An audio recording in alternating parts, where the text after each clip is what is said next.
Hi friends, SA ബ്ലോഗ്സിലേക്ക് നിങ്ങൾക്കേവർക്കും സ്വാഗതം. ഞാൻ ഇന്ന് ചെയ്യാൻ പോകുന്നത് ബീഫ് കറി എങ്ങനെ ഉണ്ടാക്കാം. ഇന്ന് ഞായറാഴ്ചയാണ്. ബീഫ് കറി എങ്ങനെ ഉണ്ടാക്കാം, പോകാം വീഡിയോയിലേക്ക്. ഹായ് ഫ്രണ്ട്സ്, ഇന്ന് ഞായറാഴ്ചയാണ്. ഈ ഞായറാഴ്ചയായിട്ട് നമ്മൾ കടയിൽ പോയി ഒരു ബീഫ് വാങ്ങിച്ചു. അപ്പോൾ അത് 3 പ്രാവശ്യം കഴുകണം.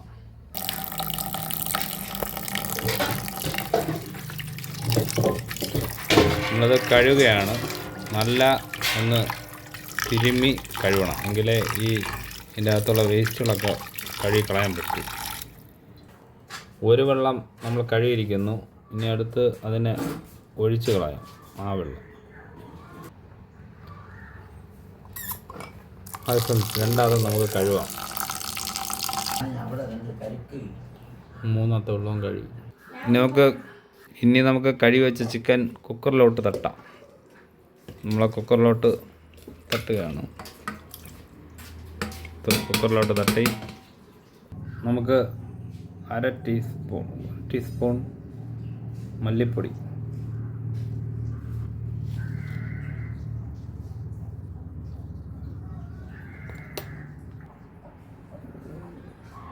1 ടീസ്പൂൺ മുളക് പൊടി, പിന്നെ ഓരോരുത്തരുടെ എരി അനുസരിച്ച് നമുക്ക് വേണമെങ്കിൽ ചേർക്കാം. മഞ്ഞൾപ്പൊടി, ആവശ്യത്തിന് മഞ്ഞൾപ്പൊടി. കൂടുതലായ കഴിക്കും, അതുകൊണ്ട് ആവശ്യത്തിന് ഇട്ടാൽ മതി. നാടൻ മസാലപ്പൊടിയാണ്, നമ്മൾ വീട്ടിൽ പൊടിച്ചു വെച്ച മസാലപ്പൊടി.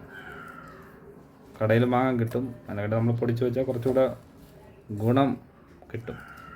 അത് ആവശ്യത്തിന് ഇടുക. അടുത്ത ചേരുവ ഉപ്പ്. അത് ഓരോരുത്തരുടെ രീതിയിൽ ഉപ്പിടുക. കൂടുതലാവുകയും ചെയ്യരുത്. നമ്മൾ ഈ ഉടച്ച് വെച്ചിരിക്കുന്ന വെളുത്തുള്ളി കുക്കറിലോട്ട് ഇട്ട് കൊടുക്കണം. നമ്മൾ അരിഞ്ഞു വെച്ചിരിക്കുന്ന ഇഞ്ചി അതും ഈ കുക്കറിലോട്ട് ഇട്ട് കൊടുക്കണം.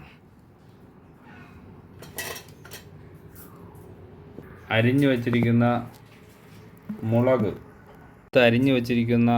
മുളക് ഇതിൽ ചേർത്ത് കൊടുക്കാം. ഈക്കി മുളകും സാധാ നാടൻ മുളകും ഉണ്ട് ഇതിൽ. അല്ലെങ്കിൽ അരിഞ്ഞു വെച്ചിരിക്കുന്ന സവാള കുറച്ചിതിൽ ചേർത്ത് കൊടുക്കാം. അത് നമുക്ക് ഇതിനെ ഒന്ന് യോജിപ്പിച്ച് കൊടുക്കാം. നല്ല രീതിയിൽ എല്ലാം യോജിപ്പിച്ചെടുക്കണം. എങ്കിൽ മസാല ഇതെല്ലാം നല്ല ഇതിലിട്ട് യോജിപ്പിച്ച് തന്നെ എടുക്കണം. ഇനി നമ്മൾ കുക്കർ അടയ്ക്കുകയാണ്. 2 ഗ്ലാസ് വെള്ളം ഒഴിച്ചു കൊടുക്കുകയാണ്.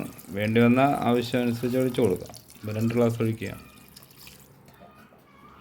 ഇനി നമുക്ക് ഗ്യാസിൽ വെച്ച് ഇതിനെ വേവിക്കാം. 3 പ്രാവശ്യം വിസിലടിക്കുന്നവരെ. നമ്മളിത് ഒരിക്കൽ അടച്ചു. അത് ഒരു മിസ്റ്റേക്ക് പറ്റി. അപ്പോൾ വെള്ളം ഒഴിച്ചില്ല. അപ്പോൾ അടുത്ത് വെള്ളം ഒഴിച്ച് നമ്മൾ കുക്കറിനെ അടച്ചിരിക്കുകയാണ്. ഇനി 3 മണിക്കൂർ എന്ന് പറയുമ്പോൾ 3 വിസിൽ അടിക്കുമ്പോൾ നമ്മൾ ഇതിനെ എടുക്കുന്നു. അതുവരെ കാത്തിരിക്കാം. നമുക്ക് അടുത്ത പ്രോസസ്സിലോട്ട് കിടക്കാം. കഴുകി വെച്ചിരിക്കുന്ന ചീനിച്ചട്ടി ഇതിൻ്റെ അടുത്ത പ്രോസസ്സിലോട്ട് നമുക്ക് കിടക്കാനാണ് ഇത് ചെയ്യുന്നത്. നമ്മുടെ ഗ്യാസ് കത്തി, ചീനിച്ചട്ടി, അതിൽ കുറച്ച് വെള്ളമുണ്ട്, അത് ചൂടായി മാറണം. അത് കഴിഞ്ഞിട്ട് എണ്ണ ഒഴിക്കാം. ചീനിച്ചട്ടി ചൂടാക്കുന്നവരെ മിക്സിയിൽ അതിൻ്റെ ഇഞ്ചിയും ബാക്കി സാധനങ്ങൾ അടിക്കുകയാണ്. ആവശ്യത്തിന് എണ്ണ ചീനിച്ചട്ടി ഒഴിക്കാം. കാരണം ഇറച്ചിയിൽ നെയ്യുണ്ട്, അതുകൊണ്ട് നമുക്ക് കുറച്ചെണ്ണ മതി. ശകല എണ്ണ, ബാക്കി ഇതിൽ നിന്ന് ഊറിക്കോളും. ശകല എണ്ണ ഒഴിച്ചിരിക്കുകയാണ്. ഇനി അടുത്തത് ചൂടാവണവരെ കാത്തിരിക്കാം. നമുക്ക് ഉള്ളി ഇതിൽ തട്ടിക്കൊടുക്കാം. എണ്ണ ചൂടായി, ഒഴിച്ചൊഴിക്കണം, അല്ലെങ്കിൽ പൊള്ളും. 1 ടീസ്പൂൺ മല്ലിപ്പൊടി, മുളക് പൊടി ഓരോരുത്തരുടെ ആവശ്യമനുസരിച്ച് ചേർക്കുക. എരിയുടെ ആവശ്യമനുസരിച്ച്. അത്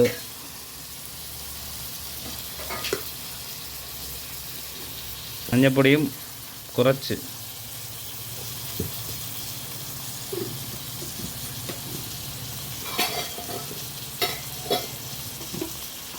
നമ്മുടെ മസാലപ്പൊടി ചേർക്കുകയാണ്.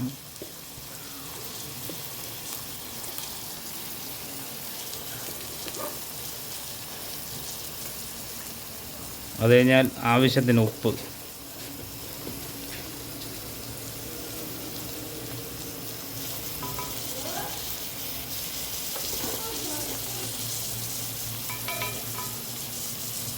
ആവശ്യത്തിന് ഉപ്പും ചേർത്തിട്ടുണ്ട്. ഇനി നമുക്ക് ഇളക്കാം, യോജിപ്പിക്കാം.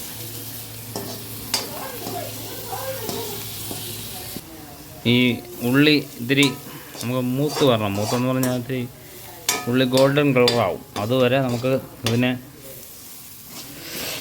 യോജിപ്പിച്ച് കൊണ്ടേയിരിക്കാം. ഗോൾഡൻ കളറാവും.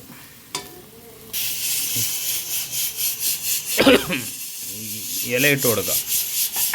രമ്പയിലയാണ് ഇട്ട് കൊടുത്തിരിക്കുന്നത്. ഇറച്ചിക്ക് ഇടാൻ പറ്റിയ ഇലയാണ്.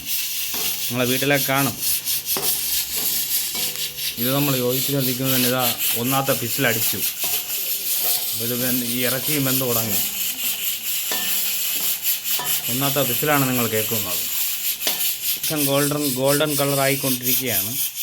നമുക്ക് നാടൻ കുരുമുളക് പൊടി ഇടാം. നമ്മളെ വീട്ടിൽ അടത്ത് പൊടിച്ചതാണ്. നല്ല ഗുണമേന്മയുള്ള സാധനമാണ്. അതിനെ നമുക്ക് യോജിപ്പിച്ച് കൊടുക്കാം. നല്ലവണ്ണം എരി പിടിക്കാത്ത കേട്ട് യോജിപ്പിക്കണം. രണ്ടാമത്തെ പിസിലും ഇത് അടിച്ചു. ഇനി 3 പിസിലാകുമ്പോൾ നമ്മളിത് നിർത്തും. നമുക്ക് ഏകദേശം ഇത് ഗോൾഡൻ കളറായി. നമ്മൾ അടുപ്പൽപ്പം കുറച്ച് വെച്ചിരിക്കുകയാണ്. തീ ഏകദേശം ആയിട്ടുണ്ട്. നമുക്ക് അതേപോലെ കുക്കറും 3ാമത്തെ പിസിലടിച്ചു. 3 പിസിലാകുമ്പോൾ നമുക്കെടുത്ത് മാറ്റാം. കുക്കർ ഏകദേശം ഇറച്ചി വെന്തിട്ടുണ്ട്. നമുക്കിനി ഇറക്കി വയ്ക്കാം. നമ്മളിത് ഇറക്കി വെച്ചിരിക്കും. ഗ്യാസിൽ നിന്ന് കുക്കർ ഇറക്കി വെച്ച് അതിൻ്റെ ആവി പോകുന്നത് വരെ വച്ചിട്ട് വേണം ഇതിലോട്ട് തട്ടാൻ, അല്ലെങ്കിൽ പൊട്ടിത്തെറിക്കും. അതുകൊണ്ടാണ് ഇതിങ്ങനെ ചെയ്യുന്നത്. ഉണ്ടോ, മാക്സിമം ആയിട്ടുണ്ട്, കണ്ടല്ലോ. ഇതിനെ നമ്മളിനി ചെയ്യാൻ പോകുന്നത്, നമ്മൾ ഈ വെള്ളത്തോടെ ഇറച്ചി തട്ടയാണ്. വെള്ളത്തോടെയാണ് ഈ ഇറച്ചി നമ്മൾ പയ്യെ തട്ടുന്നത്. നല്ല വെന്തിട്ടുണ്ട്. നമുക്ക് കുറച്ച് യോജിപ്പിച്ച് കൊടുക്കാം. ആ ഉള്ളിയും മസാലയും എല്ലാം കൂടെ ചേരണം. അതുകൊണ്ട് നമുക്ക് കുറച്ച് യോജിപ്പിച്ച് കൊടുക്കാം. ഇതിലിനി മിക്സിയിൽ അരച്ച് വച്ചിരിക്കുന്ന ഇഞ്ചിയും വെളുത്തുള്ളിയും ഉള്ളിയും മല്ലിയിലയും ഇതിലിട്ട് കൊടുക്കാം. നമ്മളിട്ട് കൊടുത്തിട്ടുണ്ട്. ഇനി അതിനെ നമുക്ക് യോജിപ്പിക്കാം. മാക്സിമം ഇതേപോലെ ചൂടായതിനു ശേഷം തുപൂരം മുളക് പൊടി കൂടെ ഇട്ട് കൊടുക്കുക. അത് എരി നോക്കിയിട്ട് വേണം നിങ്ങളിടാൻ.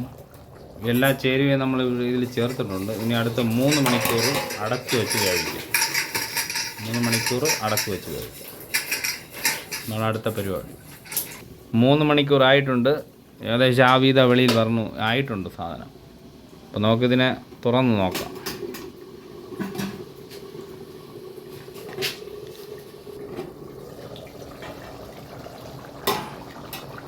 നമ്മളത് തുറന്നിരിക്കുന്നു. അടിപൊളിയായിട്ട് ആയിട്ടുണ്ട്. നല്ല അടിപൊളി ചാറും എല്ലാം അത്യാവശ്യത്തിനുള്ള എല്ലാം വന്നിട്ടുണ്ട്. നമുക്ക് ഉപ്പൊക്കെ നോക്കാറുണ്ട്. ഉപ്പ് നോക്കി, സൂപ്പറാണ്. ഇനി നമുക്കിത് അടുപ്പിൽ നിന്ന് നമ്മൾ ഇറക്കി വയ്ക്കുകയാണ്. എന്നിട്ട് ടേസ്റ്റ് ചെയ്ത് നോക്കുന്നു. നമ്മളിതാ ടേസ്റ്റ് ചെയ്യാനുള്ളതാ ചെറിയ ഭംഗിയുള്ള പാത്രത്തിൽ എടുത്ത് വെച്ചിരിക്കുകയാണ്. ഹായ് ഫ്രണ്ട്സ്, നമുക്ക് ടേസ്റ്റ് ചെയ്ത് നോക്കാം. സൂപ്പർ. നിങ്ങളും വീട്ടിൽ ഇത് ചെയ്തു നോക്കണം. എൻ്റെ ഈ കൊച്ചു വീഡിയോ നിങ്ങൾക്ക് ഇഷ്ടമായെന്ന് കരുതുന്നു. എൻ്റെ വീഡിയോ ലൈക്ക് ചെയ്യൂ, ഷെയർ ചെയ്യൂ, സബ്സ്ക്രൈബ് ചെയ്യൂ. സബ്സ്ക്രൈബ് ചെയ്യാത്തവർ മാക്സിമം സബ്സ്ക്രൈബ് ചെയ്ത് സഹായിക്കണം. ബൈ.